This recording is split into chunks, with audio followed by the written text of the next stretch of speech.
My name is Charlie Landsman. I am the Plata County Coordinator for FireWise of Southwest Colorado. We're a local nonprofit, function in 5-county region in Southwest Colorado. And basically what I do is help homeowners in whatever way they need in order to prepare their homes for wildfire and reduce wildfire risk. So we are just north of Durango. We are going to be doing one of our site visits where basically we will be looking at risk factors at this home and figure out what sort of mitigation work could be done to reduce wildfire risk. So at our site visits, we generally break the site visit up into 3 main sections. We always start by looking at the home itself.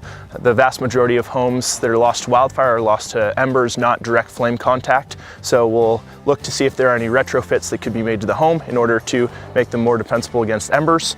Then we will take a look at Zone 1, which goes from directly up against the home to 30 feet out. And then we'll take a look at Zone 2, which goes from 30 feet out to 100 feet out, and base our prescription on what should be done off of those different zones. So the first thing we always look at is the roof. Right here we have a metal roof, which is great because metal roof is not something that is likely to ignite or trap embers, so that it could ignite some sort of subroof. We also want to look at the siding. Even though a log cabin is wood siding, large diameter wood is generally considered adequate since it's not likely to ignite from embers, but you want to make sure that there aren't large cracks within those logs where embers could become trapped and held over a longer period of time. So next we want to take a look at the chimney and any vents, any places where embers could either, in the case of the chimney, escape from the home and ignite some vegetation around, or in the case of vents, embers could actually pass through those vents inside the home and ignite something within the home. As you can see on the chimney, there's the grate around the top, which means there is a spark arrestor. We always want to make sure that there is a spark arrestor so that the home is not going to risk catching the wildland on fire, not just the other way around. Whenever possible, we want to make sure that embers are going to stay outside of a home. Windows are oftentimes a weak spot since the glass will heat at a different rate than the side of the framing. Therefore, they can crack under extreme temperatures. Anytime you have a large window in particular, you want to make sure they're double paned or ideally tempered. These windows here are double paned, so they can withstand a lot more temperature difference than a single pane window. Anytime that you have a deck or a fence, you want to treat it as part of the home. Basically, fire can actually ignite a deck or a fence and carry that flame back towards the home. This is a great example of a situation that could cause the loss of a house here. You want to make sure that you aren't storing any flammable material underneath the deck, because if embers get into here and ignite that wood pile, it will ignite the deck and therefore move back and ignite the home. Anytime that you can have synthetic materials like Trex instead of wood on your home, it's going to be less likely to ignite from embers. While embers will likely burn holes into a Trex deck, it's less likely that it will sustain flame over time and carry that flame back towards the home. We like to see decks fully enclosed so that flaming material and embers can't make their way underneath a deck.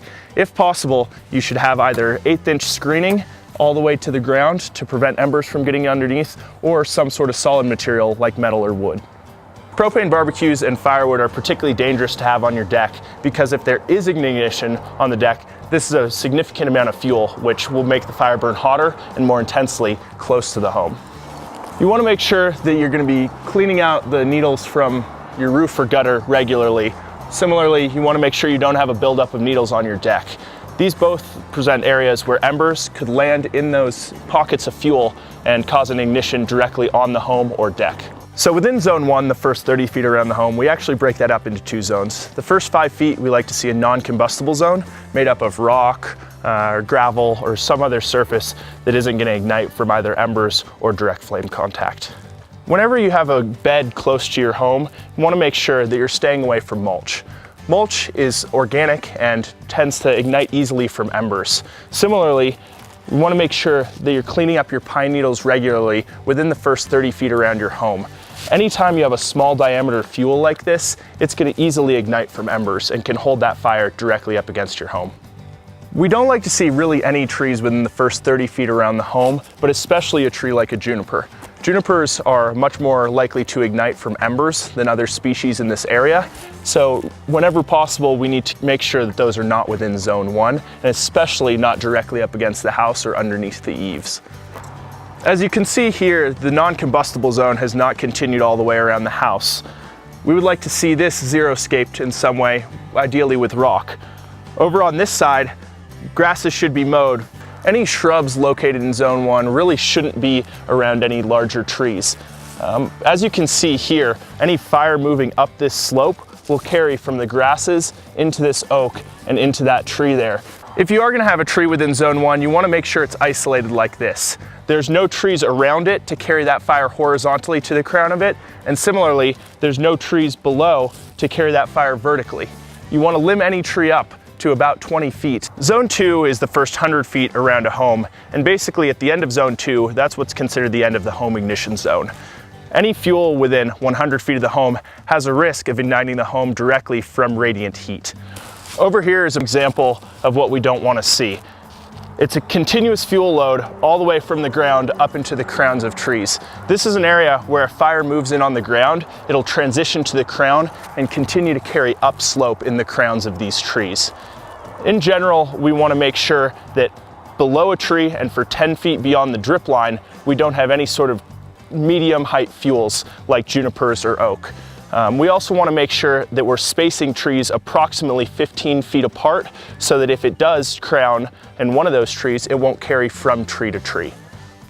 Over here is a great place where we could clump shrubs and ensure that it's not a significant risk to the home. Because we don't have any other crown cover above, we can make sure that even if these shrubs ignite, the spacing is adequate so that it will not ignite the trees and carry towards the home. Anytime you're on a steep slope, you're going to want to make sure that you're increasing that spacing. Because heat rises, it'll preheat the fuels ahead of it and is more likely to ignite it than if the fire was moving downhill. This is a great example of while the spacing might be adequate on flat land, it is more likely because of this steep slope that these bushes down here could ignite those ponderosas up there. If you do need to evacuate, we want to make sure that you have planned for this evacuation and have a go bag ready to go for you and every member of your family.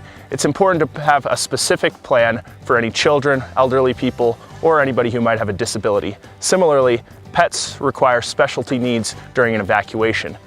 We want to make sure that you know your primary and secondary egress route if there are multiple routes out of your neighborhood, and we want to make sure that it's cleared at least 15 feet beyond the edge of the road. We also like to see a reflective address sign located at the driveway to help people navigate if there's smoke in the air. If you do have a gate, make sure you talk with your local fire department so they have access to your property in case of emergency.